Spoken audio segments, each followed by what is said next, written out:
Hello and welcome to this tutorial and introduction video to the simple simulation module for the abstract layered path Visio shapes. Well, what is this tool? It's a kind of, simple simulation or calculation tool that allows you to estimate the overall process throughput or runtimes for your process models. The overall runtime is of course based on the length of individual tasks. So you must have modeled them into your subject-oriented parallel activity specification schema model that you probably, if you're watching this video, have created using our abstract layered path Visio stencils. And the simple simulation tool comes as an optional plugin for these shapes. So not all distributions of the shapes may have them. And if your version of the shapes has them, that's easily figured out if we go to our first example. Well, here's our first example. And it's a very simple process I've prepared where an employee sends an order to a supplier and gets a delivery. But more importantly, if, as I introduced, your shapes are equipped with the simple simulation plugin, then you will see in the ALPS S-BPM ribbon up here, you see the simple simulation section next to the standard buttons you're used to. And it comes with 4 additional buttons, which I will explain in a bit. The most important button here is the one that activates a field. And what this does is easily shown if I go to the behavior diagram of this employee. Take a look at it, and normally the shapes have exactly the same shape data entries that you're used to, either here in the side menu or here in the double-click shape data dialog. Nothing has changed because simple simulation can only be used if you activate it for that document. So you might want to save it afterwards. And now 4 additional data fields have appeared. That is once the mean value of time you expect a task to take. This is the standard deviation. If your time estimation is based on a normal distribution, you can put in that. And optionally or additionally, you can also define an absolute minimum duration or maximum duration that this task will take. Remember, this is not a limit. This is what you expect it to take in order to calculate the overall process runtime. Now, these fields will appear in all modern shapes that have been created with shapes past version 0.75. If your process model is older than that, you may want to use the 4th button here that adds simple sim lines to all shapes that do not possess them. Now, I want to model times, and of course the first part here in this process, very simple process, is to notice some material is missing, and that doesn't really take time. It's basically the initial time, but afterwards the employee here is set to prepare and set an order, and at least preparation will take some time. So I want to put in here a new value for the mean of duration. So I expect it to take, 5 minutes. And the problem is, if I go here, it suddenly changes the view. Instead of these nice little 4 sections divided by double points, I get something 0.vt. And if I try something out, let's say, it takes me, something like 5 minutes. Then it says, sorry, Eingabe muss eine Dauer sein. That is German for the entry must be a duration. And the problem with that is Visio's internal time time format for duration, which is sadly in fractions of a day. So in order to have 5 minutes, I must calculate what 5 minutes are in fractions of a day. If I put in 1, he simply says, it takes, as you can see here, 1 day, because the first part is the day section. 1 day is 1 day.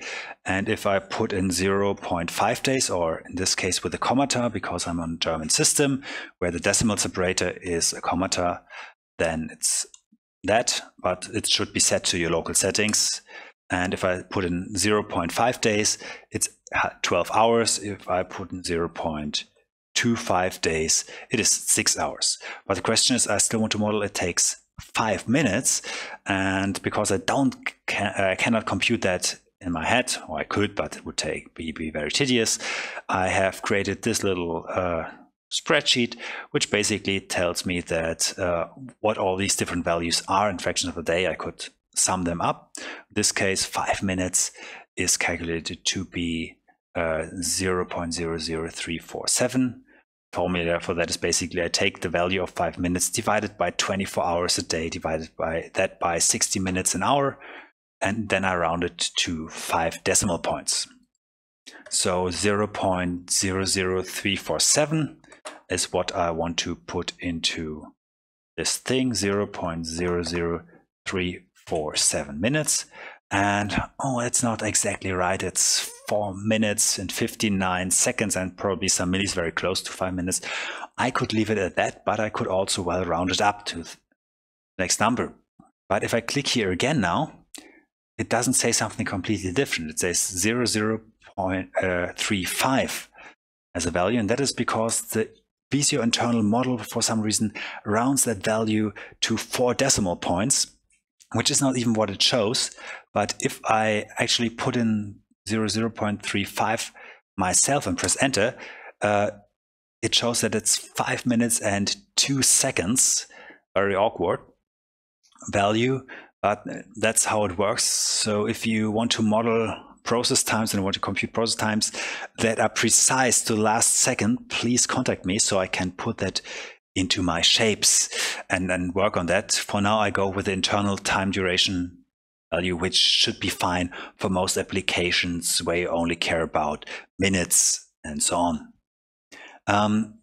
For us, basically, I want to go back to the value for 7, or rather for 8, to have it exactly at 5 minutes and to look nice. Now, the next step after the order is sent is to wait for delivery from the supplier. And here I cannot model anything because the waiting time is depending on the times it takes the supplier to actually send the delivery. So we must go to his subject diagram to take a look at it. But if we continue, if we got the delivery, we need to unpack the missing material, and I estimated that will take 30 minutes.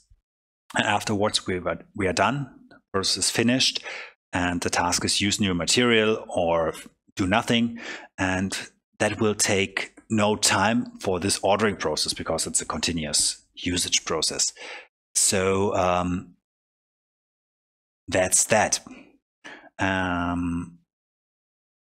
So let's go take a look at the supplier. We go back to the direction diagram and enter the supplier. Very simple process.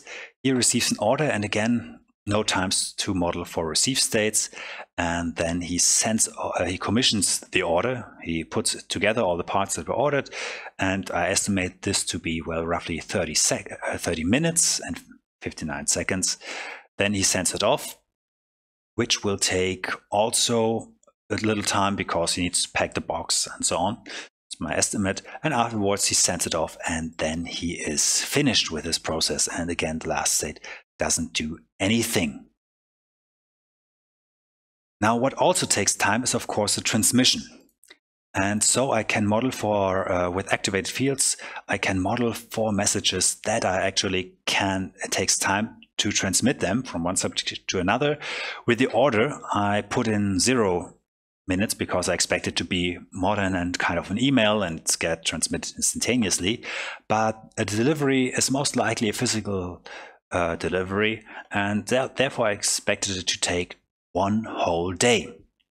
So that's what you can model about times. You can say that function states or do states and send states take time, and the rest is computed for you.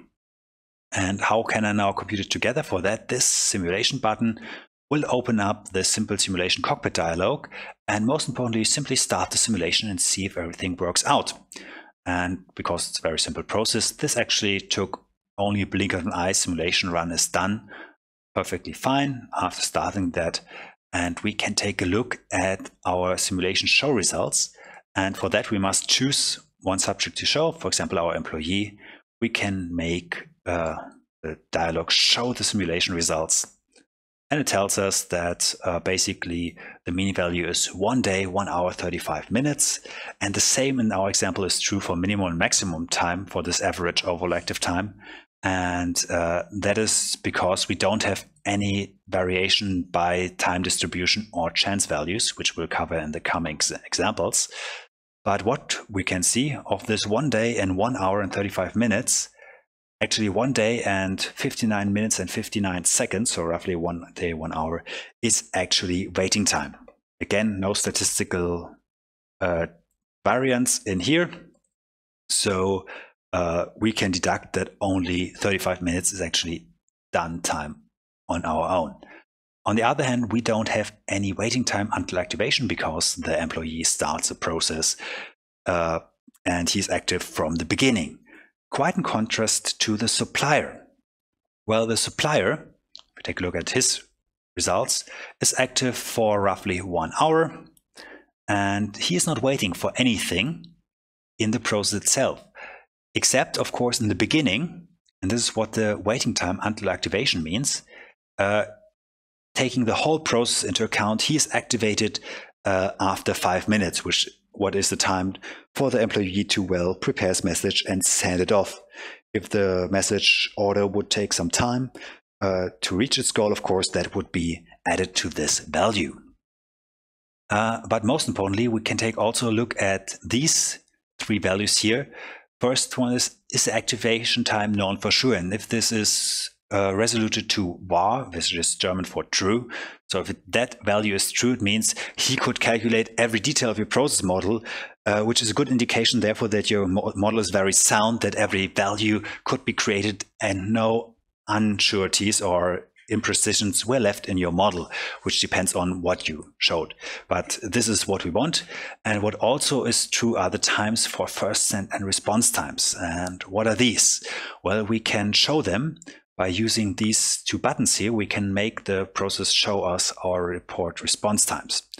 And if I activate that and show these results, he added here down below response times. If I click now into the field, he automatically scrolls down, which is bothersome sometimes if I first want to take a look at the upper part, but that's the way it is. So he shows us our response objects, and these tell you tell you the time that it takes the supplier to respond, to send an answer to this employee. In this case, there's only one subject that gets an answer, which is the employee, and he sends only one inquiry message, which is the order. And to that order, he also gets only one response, which is the delivery. And then he tells me, well, this delivery, there's only one way to get from order to delivery, and the chances for that are 100%, or chance value of 1. And the time it takes is basically the whole time he's active. It's 59 minutes and 60 seconds. Now I could ask also to show me the first sends, and I've asked that, and take a look at here. The first sends are empty, because first sends are messages, or the time it takes to go to the first message, and this to send to another subject. And the supplier only replies. He doesn't send a message to another subject as an initial subject. In contrast to the employee, if we show his simulation results, we see that he has no responses because he doesn't respond to anything. He only sends first send and gets a response to that. But we see that he sends actually a first send message, which is to the subject supplier, and it's the message order. And it's one path to go there, and the chance is therefore 100. And it takes 5 minutes in average to activate this. And also, eventually shown, again, same is true for the response object. It shows that he could calculate this actually quite accurately. So he expects that he has known everything so far. That is very, very fine. Now, the thing is with the waiting time, that maybe he only calculates the overall waiting time, and in models with more than one waiting state, and that here, this waiting time may be spread. And this option here, write waiting time into models, allows you to, as you must restart the simulation, And if we go back now to our model and take a look at the behavior diagram of the employee, we can now take a look at this waiting time, and it tells you that during the last simulation run it was estimated that here he will wait for, well, 1 day and 60 minutes, which is the overall waiting time, of course, but is also the response time for the supplier to respond to that message, plus the transmission time of the message delivery, which is 1 day. And that concludes our first example. Let's continue with example 2. So let's take a look at example number 2. And let's talk about chances, because chances are that if you send an order, your supplier doesn't send you the delivery, but actually says, sorry, I cannot deliver the ordered goods to you, and sends you a decline. And let's take a look at the behavior diagram of the supplier and see when this will happen. This will happen when during commissioning of the order, he noticed, instead of completion, he noticed that there's a problem with a possible delivery. And then he sends off the declining message. The question is now, when will this happen? And in this case, or for that case, all function transitions, or do transitions as they're called, have a choice chance, which is 100 by default. And at the moment, there's a choice chance value of 100 for this path. And if I go to this one, here's also a choice chance value of 100 for that path.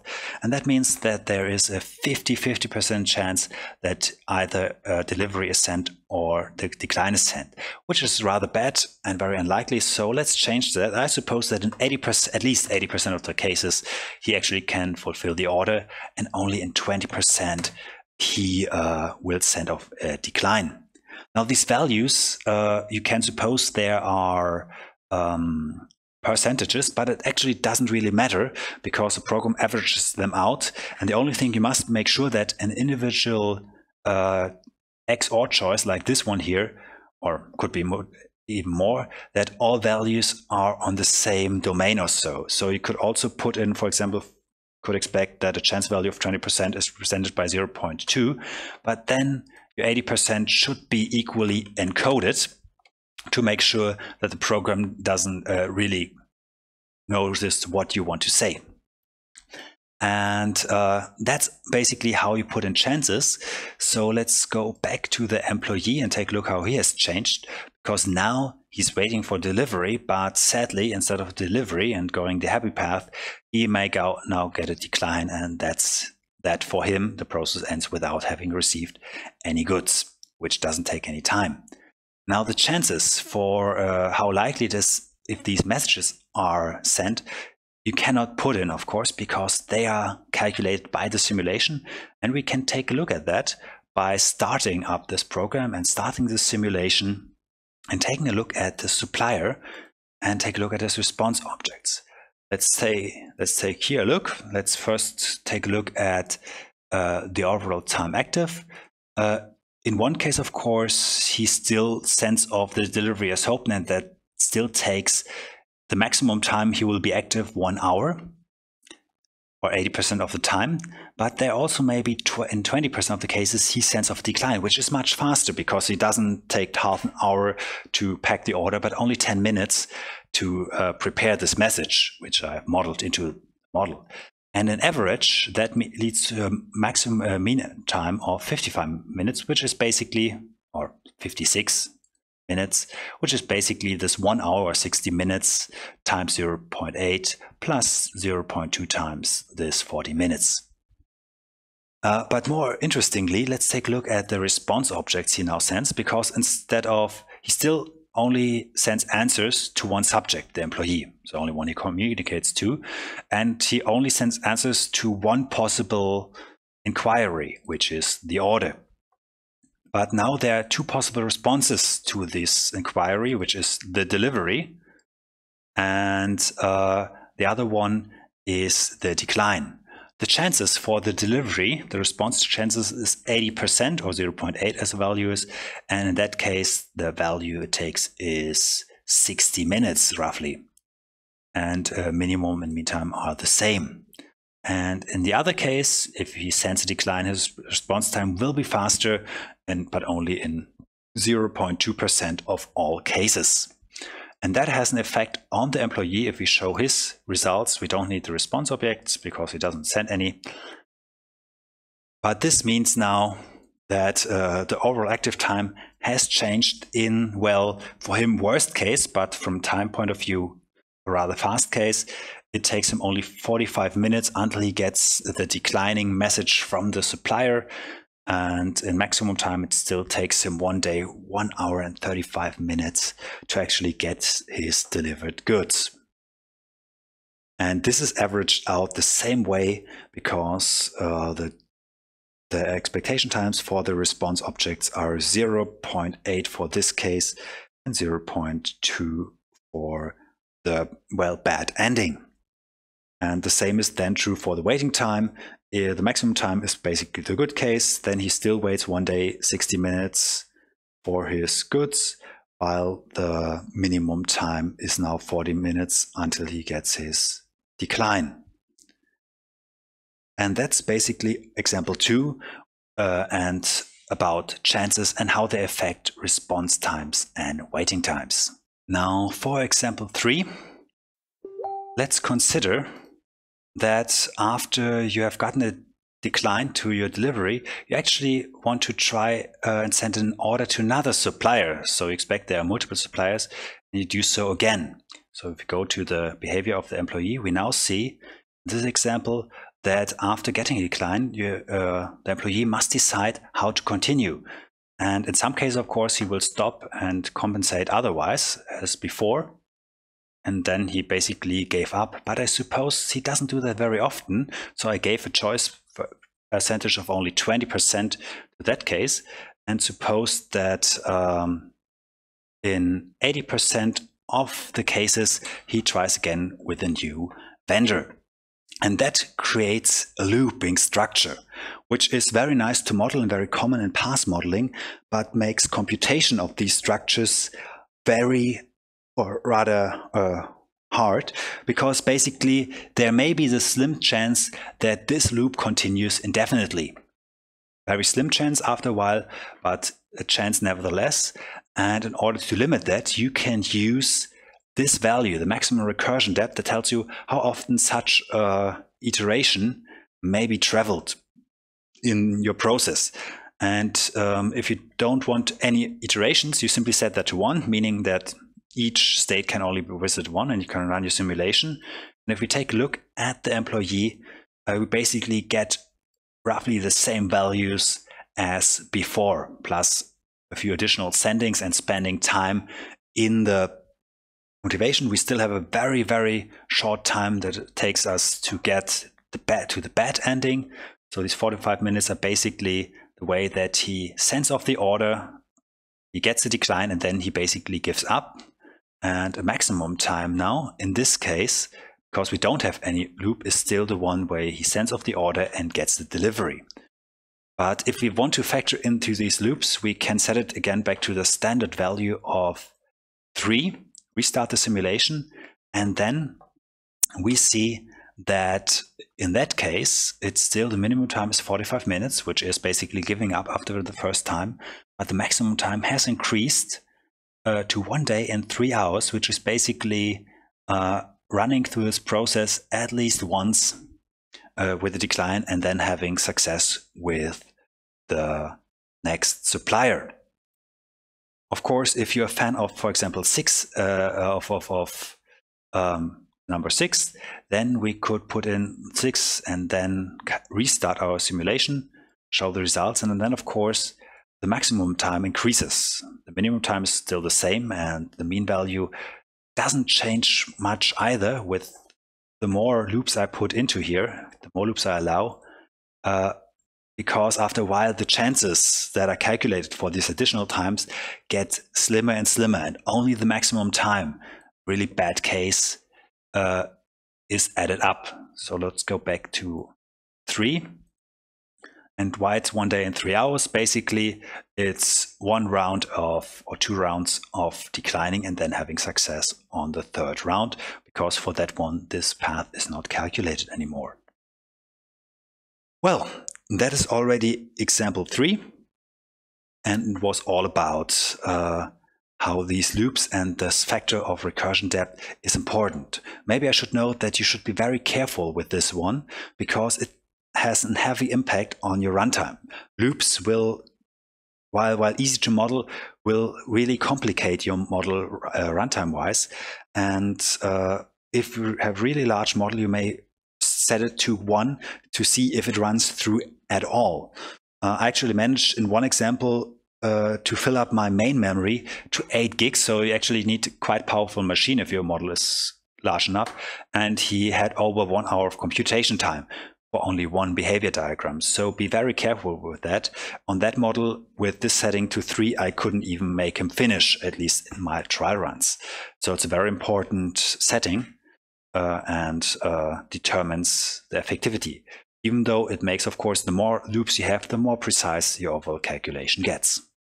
That's example 3. Now, the last example of the normal processes introduces another possibility. And the possibility is that the supplier, if we take a look at this behavior, instead of actually giving up and sending a decline, can decide for himself whether it's possible to reorder the missing stock from the wholesaler and by sending an according order message and receiving a delivery. And in that case, he can continue with commissioning the order and then completing the order, or finding another problem and doing that again. So I actually created several loops in here. And that leads, of course, back to the interaction diagram, where you see the wholesaler as an interface subject, which is a subject that doesn't contain any behavior. So it's hard to model the computation time. It can receive messages like the stock order, which is, again, probably modern and very fast to compute, and who sends out deliveries, which is a copy of this message with the same ID. So they share the same characteristics. So, for example, if I change the value of 1 day to 2 days for this message copy, the same will be true for this message here, because they share common understanding. And if you don't want that, you should not copy this kind of messages. But back to the wholesaler interface subject, how do we compute response times? Well, we cannot compute them, but we can model them. And for that, the last button on the simple simulation ALPS stencil is there, which opens, if you have a interface subject selected, which opens the response dialog for interface subjects. If you do that with a normal subject, he will say he will do nothing. So it only works with an interface subject. And you can reach the same thing by right-clicking and calling this dialog over this button here, define response times. And this opens up this interface, or a GUI, which lets you define the correspondence with certain subjects. Now, this interface subject, the wholesaler, communicates only with one possible correspondence subject, which is the supplier. If he was connected to more than one, you could define that also. And he gives me the option for the supplier that the incoming messages are listed here, which is only one, this is stock order, and all the outgoing messages are here. And you can select a pair out of this list, which is at the moment only one possible thing. And then you can say, well, how long does it take to respond to this kind of message, by choosing a time unit, for example, days, hours. So I could say it takes 1 day. Again, I will leave the deviation and min-max values empty for now. I will talk about them later. And the chance value, since it's only one thing, is a 100% chance. And with that, I can add this to the level below. I can delete these entries again by pressing delete, but I can add this value to this example, and it will show me it takes 1 day. If I click this in this box, it shows me all the response objects or response chances I have modeled so far. It brings me up the current values in here, and I can change what it's done. It's more comfortable than otherwise. I can set it to hours, for example 24, which is 1 day, or in minutes, it's longer, and can modify that. I think 1 day is long. I think we should set it to 3 hours. I need to edit the values, and he accurately computes me that, of course, since the internal data format is still in fractions of a day, 3 hours are 0.125 days. And that's basically what you do in this mask. You basically define how long it takes for a message to answer, and you define the chances that a message takes time. So again, like the chances in the behavior diagrams, this, of course, it shouldn't match up to it doesn't necessarily need to match up to percentage, but it's easier and then better overview to simply expect there's maximum of a chance of 100 and fill out the values accordingly. And afterwards, you basically press finish and save, and that's it. And if we run the simulation for this process and start the simulation, it's also still simple enough to have, at least with 3 simulation runs, to be done very quickly. And we can now take a look at our wholesaler, for example. And if we show his simulation results, we see nothing, because nothing could be computed for him. So let's activate again the response objects and see if we read in those correctly. And we don't have any first instance objects, because if an interface subject should indeed be the first subject to send something, then because it's outside the process, it's expected that the process basically starts as soon as the message arrives the according subject. So no first send paths for interface subjects, so wholesaler is one, but we have our response object that we modeled. So we modeled that we send the message delivery as reply to the inquiry order to our communication subject supplier, and it takes exactly 3 hours, and that's it. Now our supplier has gotten more complicated if you take a look at him. If you scroll up, now the shortest time is 40 minutes, which is basically declining after 1 try, and the maximum waiting time is actually, with 3 iterations, 2 days and 3 hours, which is basically 2 times waiting for a reply from the supplier, and then continuing and finding another problem and sending another inquiry out to another wholesaler, which takes up to 2 days. And that, of course, has also impacts on our response objects. The delivery now has a maximum of 2 days and 3 hours, and the maximum time also for a decline may take 2 days, because maybe we have 3 times, or the bad case, we have 3 times a problem. In 2 cases we could reorder stock, and the last problem we couldn't do. So this is the impact for this model on the supplier. And if we go to our employee and show it him, he's still the first sends and reports we don't need. But now it may take up to 7 days and 9 hours in order to, well, hopefully get a delivery, while the shortest path is basically decline after the first try and then giving up. And this introduction to the modeling of interface times concludes this example number 4. And in example number 5, I will go a little bit into detail about the special cases that you have when you actually work with time chances. For that, I have here my subject 1, which consists of only one state, a function state, for which now I have modeled that there are 10 minutes in meantime. So on average, it takes 10 minutes. But now I have added a chance of, or I have put in a standard deviation of 5 minutes. Now, what does that mean? That means that, of course, an average value of 10 minutes means exactly that. It takes 10 minutes. And if you don't have any standard deviation, this value will always stay the same way.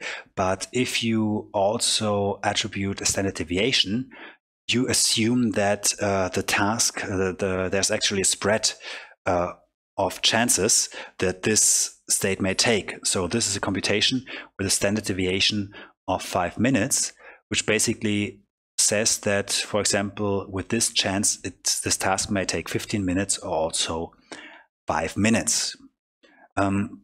This 5 minutes is actually a rather big standard deviation for a normal distribution of a single task.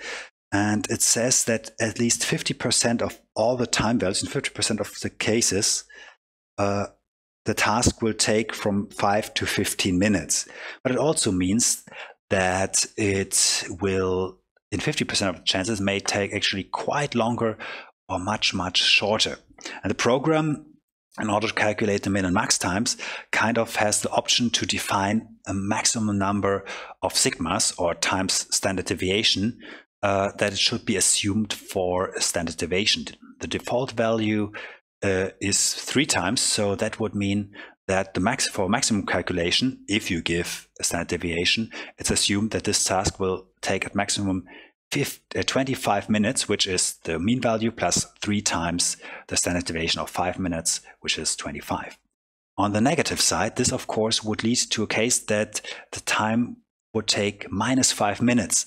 But since negative times are not possible, the program won't allow any negative times, and a minimum time of 0 minutes is assumed.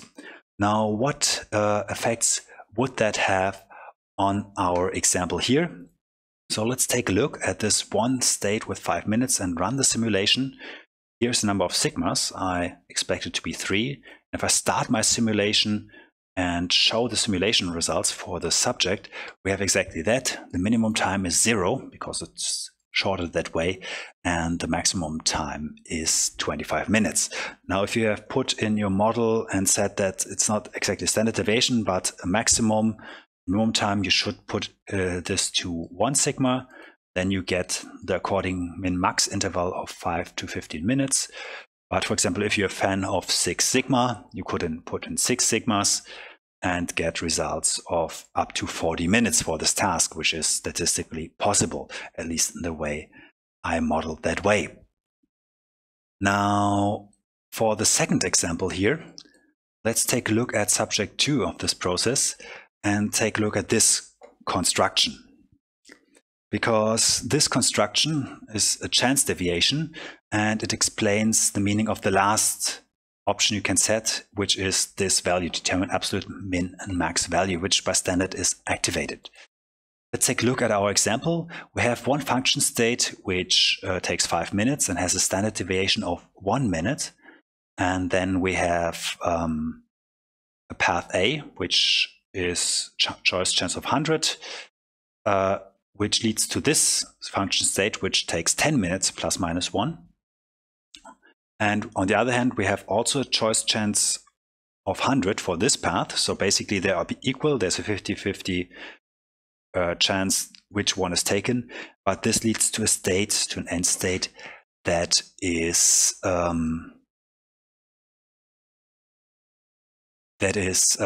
takes 1 hour with also 1 minute.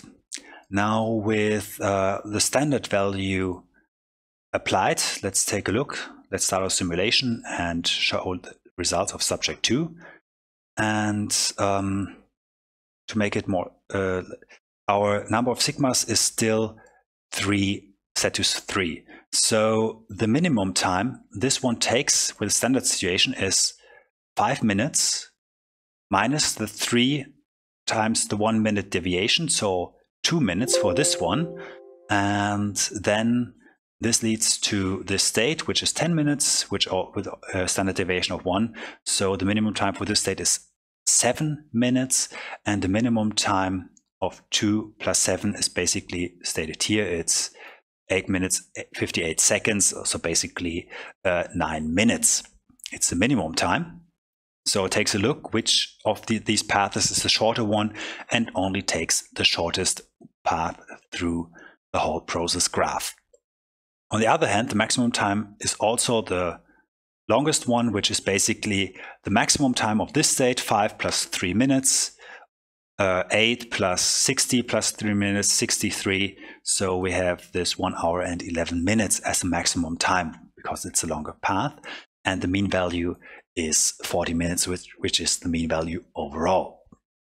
Now, this is not always what you want to do, and you can change the computation mode by deactivating this one. Let's take a look at the simulation results in that case. What happens then? I have deactivated that, and let's take a look at these results.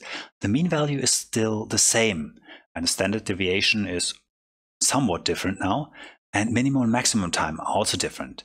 Because if this is deactivated, he doesn't look for the absolute shortest path, but factors in the min and maximum values of the subpaths depending on the actual chances. So while the minimum of this path is to the left is 7 minutes, this gets only factored into with a chance of 50%, so 0.5 times 7.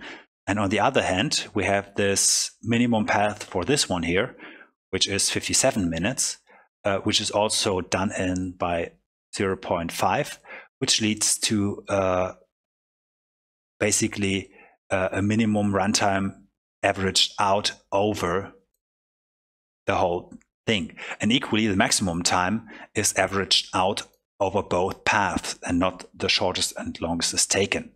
Usually you want to do that, but there may be cases where you don't.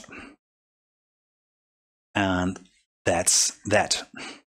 The last thing I haven't mentioned in this tutorial is the last chance, and that is if you have activated for a state that it's an end state, you get this end state chance. If I deactivate it, you don't have this chance.